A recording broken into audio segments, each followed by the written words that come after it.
구정새해를 맞아 하나님의 은혜와 복이 천배나 더하기를 주님의 이름으로 축복합니다. 여러분, 복받기가 어렵습니까? 쉽습니까? 이전에도 말씀드린 것처럼 고난과 축복은 단순한 수학 공식처럼 그렇게 기계적으로 맞아떨어지는 않습니다. 어찌 보면 이 고난과 축복의 문제는 하나님의 주권과 신비에 속하는 문제입니다. 그러나 성경에서 말씀하시고 약속하신 보편적인 축복의 원리와 비결은 있습니다. 본문 출애굽기 20장 5절 6절을 한번 같이 읽어보십시다. 그것들에게 절하지 말며 그것들을 섬기지 말라. 나 네 하나님 여호와는 질투하는 하나님인즉 나를 미워하는 자의 죄를 갚되 아버지로부터 아들에게로 3, 4대까지 이르게 하거니와 나를 사랑하고 내 계명을 지키는 자에게는 1000대까지 은혜를 베푸느니라 라고 말씀하고 있습니다. 성경에는 이와 거의 대동소이한 비슷한 말씀들이 참 많이 있습니다. 오늘은 이 말씀을 통해서 하나님은 어떤 분이시고 하나님의 은혜와 복을 받는 비결은 무엇인지를 살펴보기를 원합니다. 첫째로 하나님은 유일하신 참 하나님이요 유일하신 경배의 대상입니다. 출애굽기 20장 3절을 보십시다. 너는 나 외에는 다른 신들을 내게 두지 말라 그랬습니다. 이것이 몇 계명이죠? 제1계명입니다. 여러분, 이 1계명은 우리의 믿음의 대상, 예배의 대상에 대한 계명입니다. 여호와 하나님만 유일하신 참 하나님이니 하나님 외에 다른 어떤 신에게도 우리가 예배하거나 절해서는 안 된다는 것입니다. 하나님만 믿어야 된다는 것입니다. 우리가 우리의 조상신이라도 그 앞에서 제사 드리거나 절하면 안 되는 것입니다. 명절만 되면 제사문제로 갈등을 겪는 가정들이 많이 있습니다. 성경은 제사 문제에 대해서 뭐라고 말합니까? 귀신에게 절하는 것이라고 분명하게 말합니다. 우리 고린도전서 10장 20절 한 절만 보겠습니다. 무릇 이방인이 다 같이요. 무릇 이방인이 제사하는 것은 귀신에게 하는 것이요 하나님께 제사하는 것이 아니니 나는 너희가 귀신과 교제하는 자가 되기를 원하지 아니하노라 라고 했습니다. 사람들은 조상에게 복 달라고 제사를 드립니다. 그러나 그것은 복 받는 비결이 아니라 저주를 받는 길입니다. 여러분, 기독교의 효도는 살아계실 때에 하는 것입니다. 제사는요, 조상이 오는 것이 아니라 귀신이 우리를 속여서 오는 것입니다. 기독교의 효도는 살아있을 때 해야 돼요. 그래서 기독교인들은 제사보다 생신이나 기념일을 챙겨드려야 돼요. 그래서 생신 때나 이 기념일이나 이런 명절 때는 꼭 어르신들, 부모님들을 섬기며 잘 이렇게 또 챙겨드려야 될 줄 믿습니다. 여러분, 죄 중에 가장 큰 죄는 하나님을 안 믿는 죄요. 하나님을 믿는다고 하면서도 하나님과 우상을 겸하여 섬기는 것입니다. 여러분, 우리가 이스라엘이 유다가 우상 숭배하다가 망한 것을 잘 알고 있습니다. 그런데 그 이스라엘 백성이나 유다 백성이 하나님을 완전히 버려서 종교를 완전히 바꾼 적은 없습니다. 문제는 그들이 하나님도 섬기고 다른 우상도 섬겼다는 것에 있습니다. 다시 말하면 양다리 걸쳤다는 것입니다.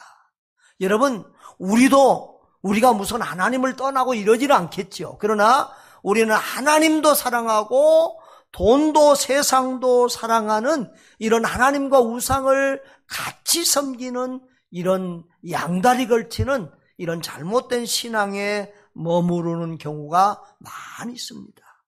그렇게 해서는 복을 받지 못하는 것이죠.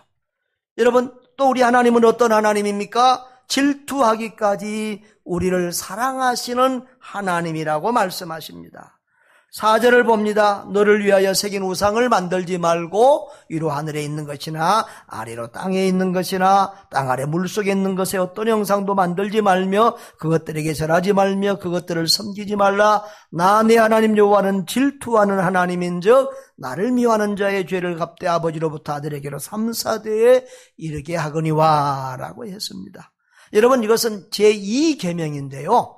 이 계명이 뭐죠? 1계명은 믿음의 대상, 예배의 대상은 오직 여호와 하나님이다. 이 계명은 그러면 그 하나님을 믿고 예배할 때 어떤 방법으로 어떻게 해야 되는 것인가? 그것이 제2계명입니다. 하나님을 섬기되 어떤 형상을 만들어서 절하거나 예배하거나 섬기면 안 된다는 것입니다. 여기 섬긴다는 말은 봉사한다는 말도 있지만 예배한다는 말도 있어요. 여러분, 우리는 영이신 하나님을 우상으로 만들어 섬기거나 예배하면 안 되는 거예요. 여러분, 살아계신 하나님, 인격자이신 하나님은 인격적으로 만나고 교제해야 됩니다.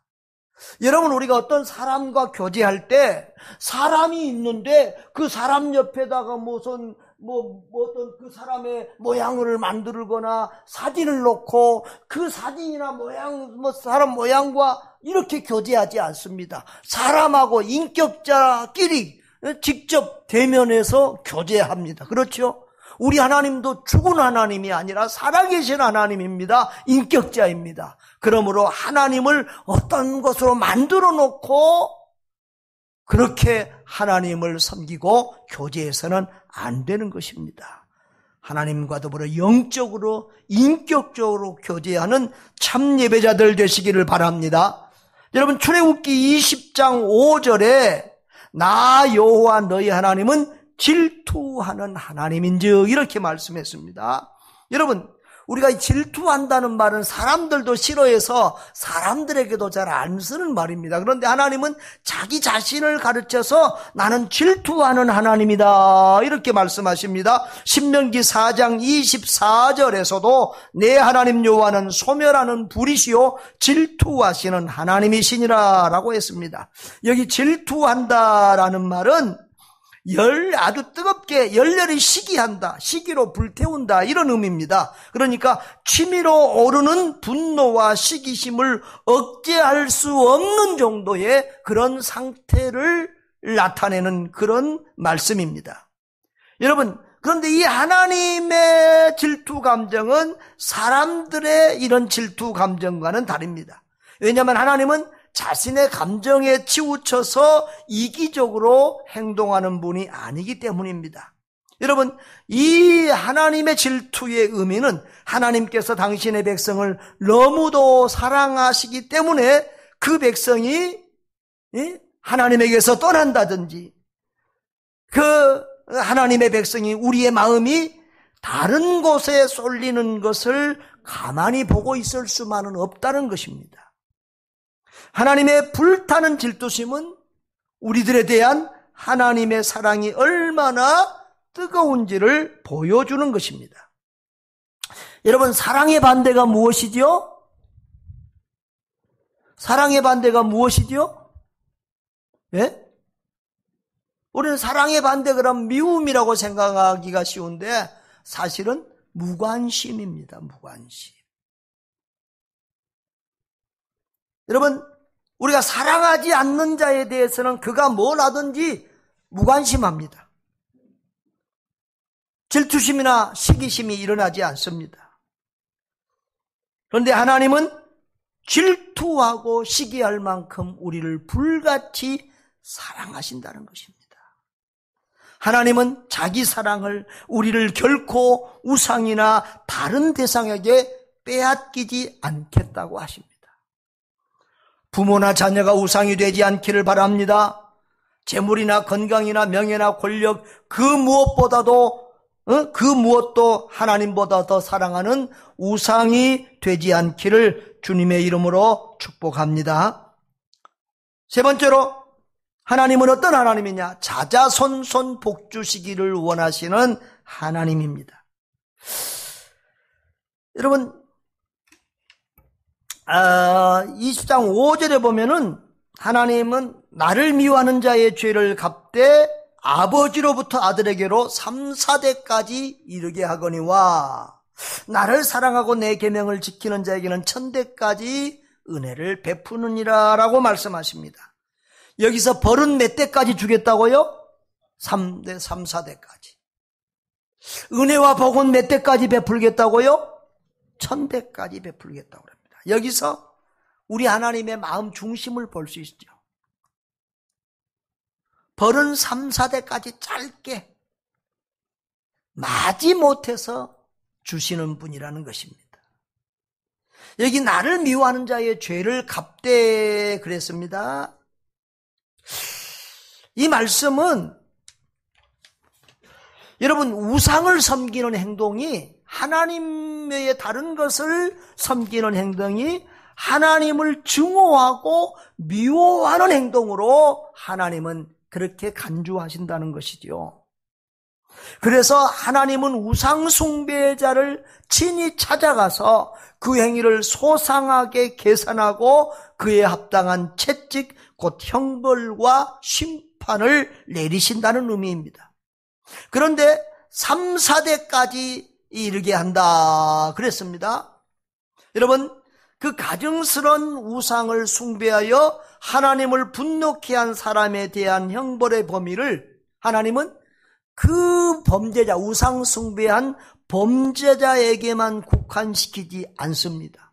3대, 4대의 자손들 위에까지 그 형벌이 임할 것이라고 말씀하십니다. 여러분, 이 말씀을 들으면은 우리는 조금 힘이 빠지시는 분들도 있습니다. 지금 3대 이상 4대 5대 신앙생활 하신 분 있습니까? 별로 없습니다. 그러면 1대 2대 3대 우리 조상들이 다 우상을 섬기고 불신앙의 삶을 살았는데 1대 2대 3대는 그러면 벌을 받고 소망이 없다는 말씀인데, 아이고 그러면 나는 뭐 예수 잘 믿어봤자 소망이 없네, 나는 틀렸다, 이렇게 생각할 수도 있습니다. 여러분, 그렇게 생각하시면 안 됩니다.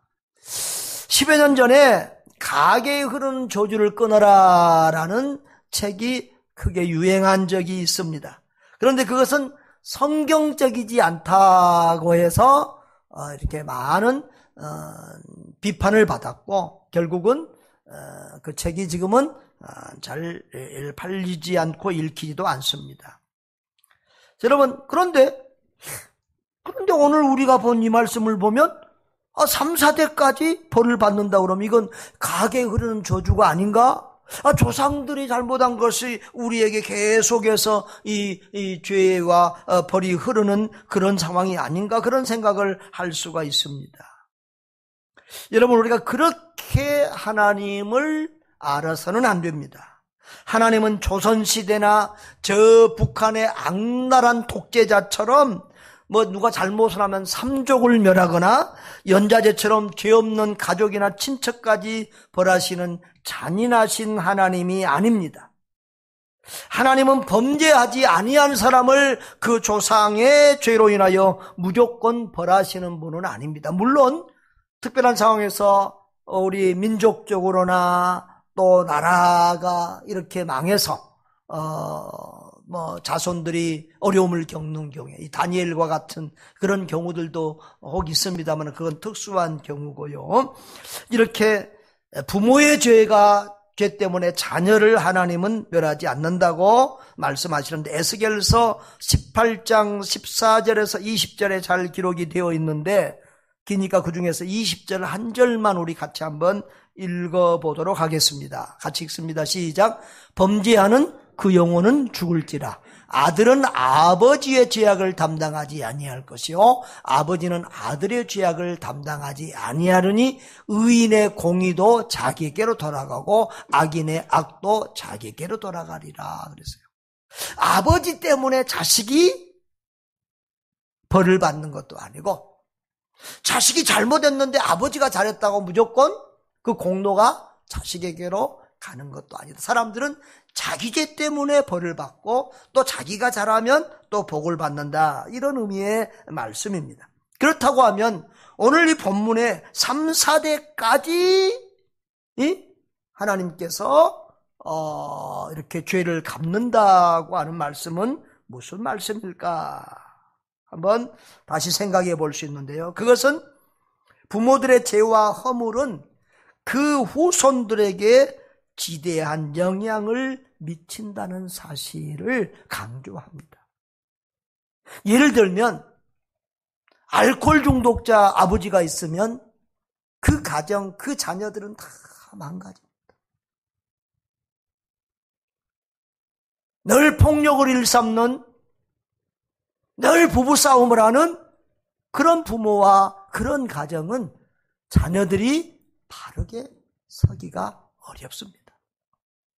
여러분, 하나님을 떠난 불신앙의 가정에서 태어난 자녀는 하나님을 만나기 어렵고 따라서 하나님이 주신 은혜와 복을 받기 어렵다는 것입니다.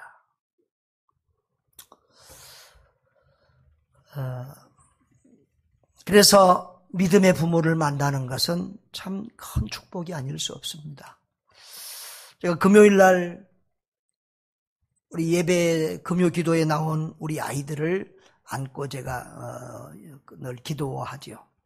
근데 우리 은기나 민기를 안고 기도할 때는 제가 하나님 믿음의 가정, 장로님 가정에 보내주신 것을 감사합니다. 그렇게 기도할 때가 많습니다. 믿음의 부모, 그 가정에서 태어났다는 것 자체가 얼마나 큰 복인지 모릅니다.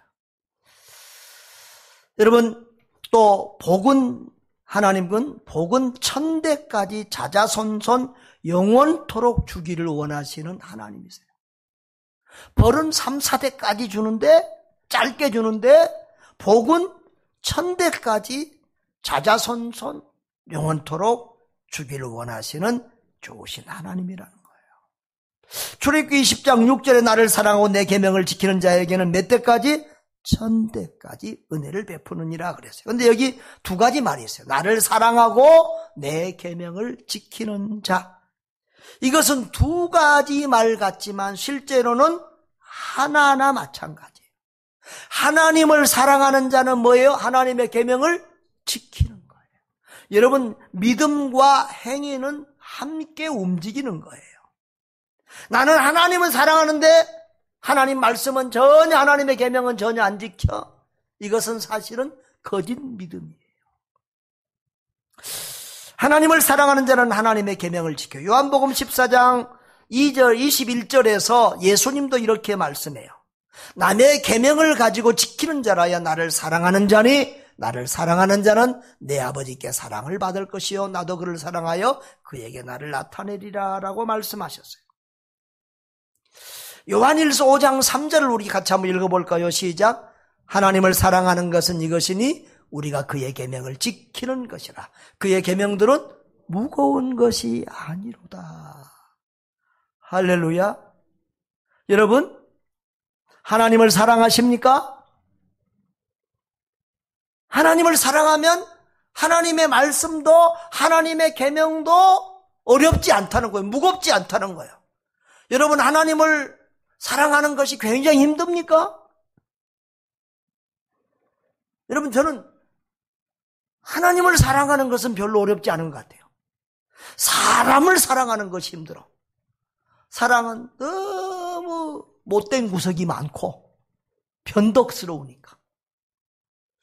하나님은 온전하시고 완전하시고 하나님은 변함이 없으시니까 하나님 사랑하는 건 어렵지 않은 것 같아요. 또 사람의 말은 듣는 게 참 힘들어. 요구도 욕심도 끝도 없고 늘 또 변덕이야. 근데 하나님의 말씀을 듣는 것이 사람의 말을 듣는 것보다 더 쉬워요. 여러분, 하나님의 계명이 굉장히 무섭습니까? 1계명이 뭐죠? 하나님만 사랑하라는 거예요. 하나님만 예배하라는 거예요. 어려워요? 2계명이 뭐예요? 우상 숭배하지 말라는 거예요. 어려워요? 3계명이 뭐예요? 하나님의 이름을 망령되이 막 함부로 뭐 애들 이름 부르지 말라는 거예요. 어려워요? 사계명이 뭐예요? 주일 성수하라는 거예요. 어려워요? 어렵지 않아요. 하나님을 사랑하면 하나님의 계명이 하나님의 말씀을 지키는 것이 별로 어렵지 않아요. 무겁지 않아요. 할렐루야. 그런데 여기 이 사랑한다고 하는 이 단어, 아합이라는 단어는 사랑하다라는 의미만 아니라 기뻐하고, 이 갈구한다는 말과 기뻐하고 즐거워한다는 의미가 있어요.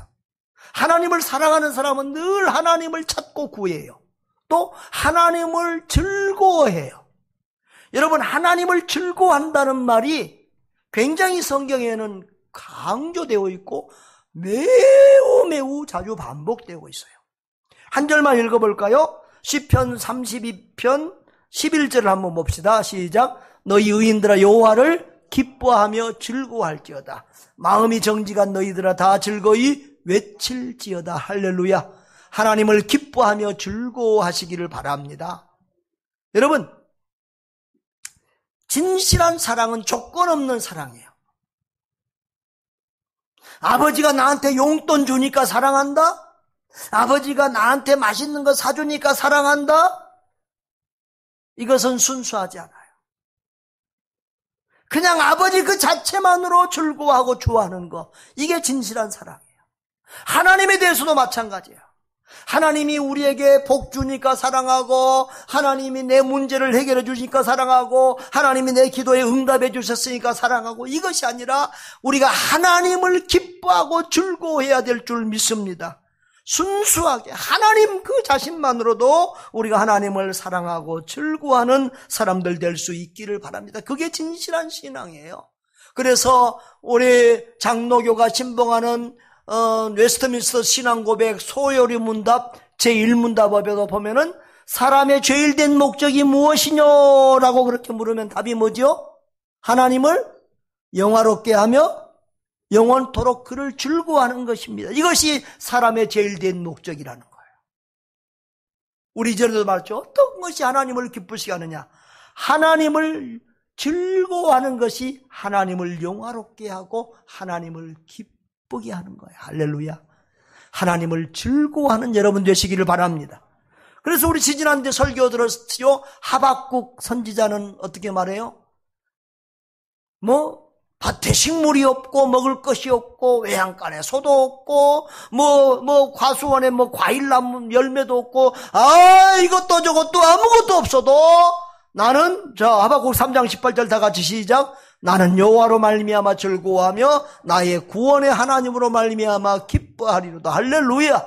조건 없이 하나님 그분 자신을 우리가 즐거워하며 기뻐하며 사랑하는 사람들, 그것이 참 신앙, 최고의 신앙인 줄 믿습니다. 저와 여러분이 그런 믿음으로 우리 하나님을 섬길 수 있기를 바랍니다. 그런 사람들은 또한 특색이 뭐냐면 하나님의 율법을 즐거워하며 그 율법을 주야로 묵상합니다. 시편 1편 2절을 한번 같이 읽어볼까요? 시작.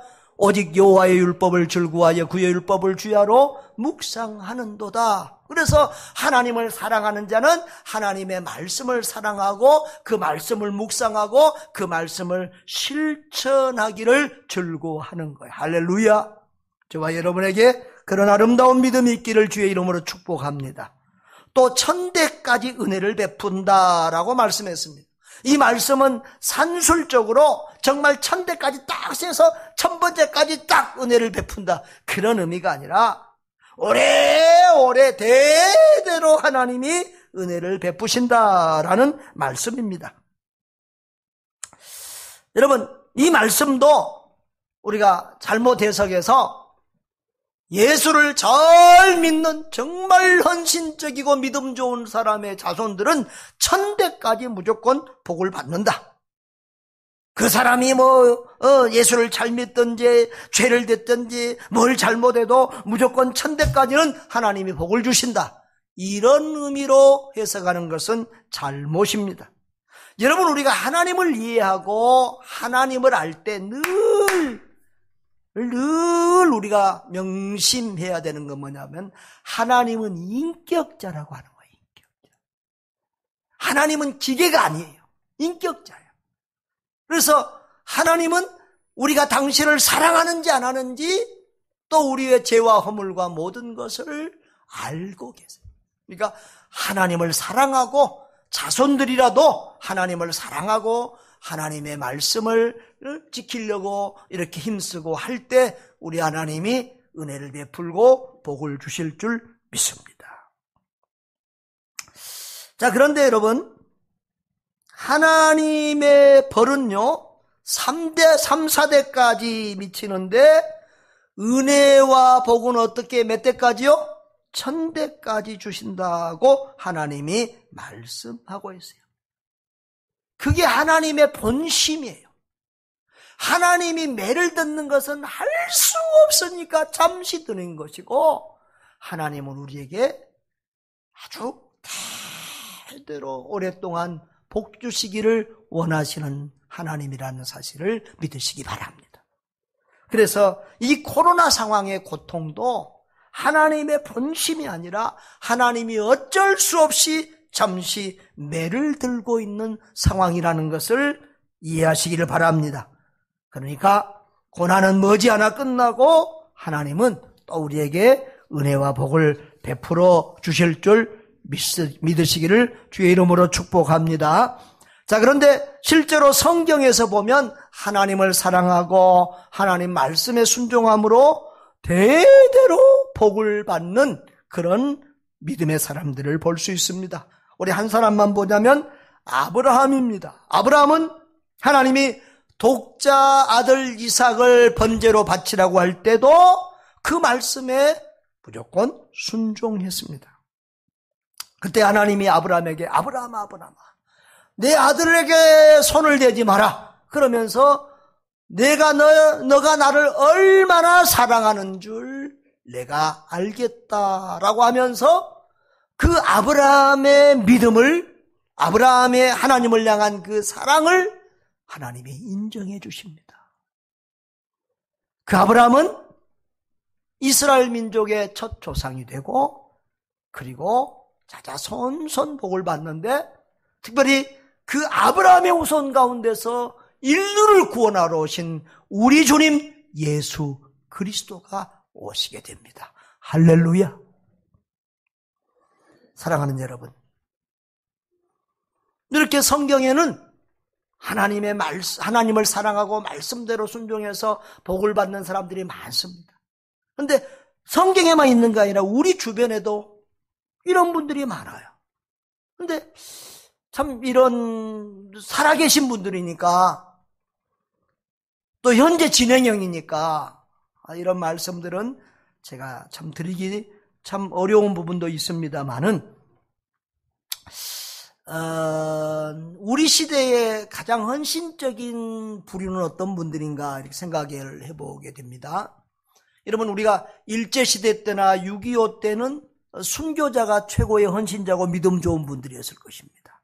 또 우리 시대는 아마 이 평화의 시대에는 선교사님들이 가장 하나님 앞에 헌신한 사람들이 아닐까 그렇게 생각을 해보게 되는데요. 여러분, 선교사로 갈 때에 제일 큰 고통은 자녀입니다. 아까 우리 설교 전에 영상을 봤잖아요.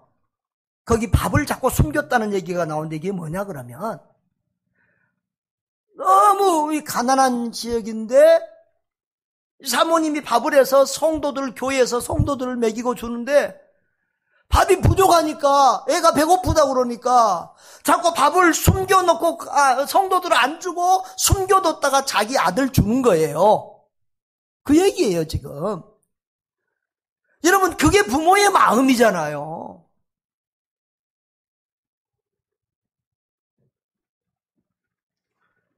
선교사님들이 우는 것은 자녀들 때문에 울어요. 그런데 여러분, 하나님이 보내실 때 본토 친척 아비집을 떠나 자녀들의 미래도 보장할 수 없는 그런 오지들로 선교사님들이 떠납니다. 그런데 20년, 30년 세월이 지나고 보니까 하나님께서 그 자녀들을 놀랍도록 복을 주시는 경우들을 주변에서 수도 없이 많이 보게 됩니다. 우리 신송태 선교사님은 우리 김수옥 선교사님과 이렇게 소련 문이 막 열릴 때에 카자흐스탄으로 들어갔습니다. 그때 큰아들이 고3이었습니다. 고3 이제 수능시험을 치고 대학 가야 될 나이 때에 아버지가 선교사로 간 거예요. 그래서 사실은 사모님은 못 따라가고 목사님 혼자 갔어요. 근데 그 아들은 어떻게 됐느냐? 서울대 의대를 나와서 지금 의사를 하고 있습니다. 장로님입니다. 작은 아들을 데리고 선교지로 갔습니다. 그 꼬맹이 작은 아들은 지금 큰 회사의 사장이 되어서 돈을 어마어마하게 법니다. 뭐 직원이 한 100명 가까이 된다고 합니다. 지난번에 우리 허택 목사님이 알마타에 가가지고 그 아들 집에를 가봤더니 얼마나 집이 으리으리한지, 야, 부자들은 이렇게 사는구나 하고 아주 놀랐다고 합니다. 제가 갔을 때 그 신목사님하고 사모님이 자동차를 타고 왔는데 벤츠차예요. 아들이 그러니까 기사 붙여두고 이제 아버지에게 좋은 차를 사드렸는데 문을 열면 이 발판이 쫙 나오더라고요. 문 닫으면 발판이 쫙 들어가요. 의자의 뒷좌석에도 이렇게 각 좌석마다 TV 화면이 있는데 이마 요만큼은 안 해도 상당히 큰 이렇게 TV 화면이 좌석마다 있는 것도 봤어요. 그런데 그것보다 더 중요한 것은 이게 그 아버지가 신목사님이 이제 아들들과 더불어 신패밀리 미션을 만들었어요. 그러니까 신씨 선교단체를 만든 거예요. 가족 선교단체를. 그래서 누가 돈을 보내겠어요? 큰아들, 작은아들이 돈을 보내는데 얼마나 선교비를 매달 많이 보내는지 매달 몇백만 원씩 한 가족이 매달 몇백만 원씩 선교비들을 보내고 그리고 아프리카 예배당을 몇 개나 지었고요. 작년에도 카자흐스탄에 1억 넘게 들여서 카자흐스탄에 우리 김동일 선교사님이 개척한 이 교회 중에 하나 지어가지고 봉헌을 했어요. 여러분 놀랍지 않습니까? 몇 대가 아니라 그냥 다음 한 1세대 후에도 이런 복들을 받는 거예요. 오늘 오후에 설교하실 우리 김선원 선교사님도 아주 젊은 나이 일찍 아들 둘, 작은 아들, 꼬망이 아들들 둘만 데리고 저 오스트리아로 독일로 미국으로 이렇게 다니면서 선교 활동을 했잖아요. 사역을 했잖아요. 근데 하나님께서 그 아들들을 변호사가 되게 하고 또 세계적인 신학교, 웨스트민스터 신학교에서 근무하는 목사로 이렇게 하나님이 세워주세요. 뭐 이런 내 주변에 이런 얘기들을 하자면 여러분 끝이 없어요. 여러분 그렇습니다. 하나님의 말씀은 절대 헛되지 않습니다. 허풍이 아닙니다. 정말 하나님을 사랑하고 하나님께 헌신한 사람들에 대해서는 하나님이 상상할 수 없는 그런 은혜와 복을 주시고 있음을 우리 주변에서 많이 보고 있습니다. 사랑하는 여러분, 1, 2대만 잘 믿어도 하나님이 이렇게 복 주시기를 좋아하시는데 3, 4, 5대 계속해서 우리 하나님을 잘 섬기면 그 가정과 후손들이 자자손손 큰 은혜와 복을 받게 될 줄 믿습니다. 내가 이전에도 말씀드린 적이 있잖아요. 우리 한국의 선교사님들이 들어왔을 때는 다 병들고 가난하고 천대받는 사람들, 뭐 이런 사람들, 나병 환자들, 백정들, 상놈들 이런 사람들이 교회에 나왔다는 거예요. 그런데 몇 대가 흐르면서 2대, 3대가 흘러가면서 어떻게 됐어요? 지금 서울에서 제일 기독교 인구 비율이 많은 데가 저 강남 쪽이에요. 여러분 우리도 잘 믿으면 우리의 다음 세대들이 이렇게 하나님의 은혜와 복을 받는다는 사실을 기억하시기를 바랍니다. 여러분, 저주는 3, 4대요, 은혜와 복은 1000대라는 표현에서 무엇을 느끼십니까? 하나님의 자비와 사랑, 우리에게 그렇게 은혜 베푸시기를 원하시는 우리 하나님의 마음을 깨닫게 됩니다. 여러분, 하나님은 자녀가 잘못하면 마지못해서 매를 드시고 본심으로는 1000대까지 자자손손 은혜 베풀면서 복 주시기를 좋아하시는 하나님인 줄 믿습니다. 그러니까 예수 잘 믿는 부모를 만난 여러분은 아주 큰 복을 받는 사람들입니다. 또 여러분이 처음 믿는, 집안에서 처음 믿는 당대의 그리스도인이라면 이제 나로부터 후대가 복을 받을 수 있도록 주님 잘 믿고 섬기시기를 바랍니다. 사랑하는 여러분, 1000대까지 은혜와 복을 누리는 여러분 되시기를 바랍니다. 복을 받는 비결은 어렵지 않습니다. 왜 하나님을 사랑하는 것이 어렵습니까? 왜 하나님의 계명을, 말씀을 지키는 것이 어렵습니까? 우리가 양다리 걸치기 때문에 그렇습니다. 하나님을 전폭적으로 사랑하지 않고 하나님 앞에 전폭적으로 헌신하지 않기 때문에 그렇습니다. 그렇게 해서는 하나님의 큰 복을 누릴 수가 없습니다. 여러분, 복 받는 비결은 어렵지 않습니다. 왜? 우리 하나님은 우리를 사랑하시고 복 주시기를 원하시는 하나님이기 때문입니다. 우리가 복을 받지 못하는 것은 하나님 편의 문제가 아니라 하나님의 손이 짧고 하나님의 능력이 없어서가 아니라 우리 편의 문제가 있는 것입니다. 우리의 믿음과 태도의 문제가 있습니다. 여러분, 하나님은 유일하신 하나님이요 살아계신 참 하나님입니다. 선하고 좋으신 하나님, 우리를 사랑하셔서 1000대까지 은혜와 복을 베푸시기를 원하시는 하나님입니다. 여러분, 그러니까 하나님 편에서 그렇게 우리를 복 주시기를 원하시는 하나님이니까 우리가 하나님 앞에 하나님 함께 해주세요, 사랑해 주세요, 복 주세요 이렇게 매달릴 필요가 사실은 없어요. 하나님이 우리와 함께 하시기를 원하세요. 그러니까 우리가 하나님과 함께 하려고 애를 써야 돼요. 하나님이 우리를 이미 사랑하고 계세요. 그러니까 우리가 하나님을 사랑하려고 애를 써야 되는 거예요. 하나님은 우리에게 복을 못 줘서 한달에 복 주고 싶어서 마음이 애 같아요. 그러니까 하나님께 복 달라고 하지 말고 우리가 복 받을 행동을 하고 복 받을 믿음으로 살면 되는 거예요. 아멘. 사랑하는 여러분, 하나님은 하나님을 사랑하고 그 계명을 지키는 자에게 1000대까지 복을 주시겠다고 약속하셨습니다. 그 하나님의 은혜와 복을 자자손손 영원토록 받아 누리는 저와 여러분, 우리 모두가 되기를 주님의 이름으로 축원합니다. 할렐루야. 다 같이 동성으로 기도합니다.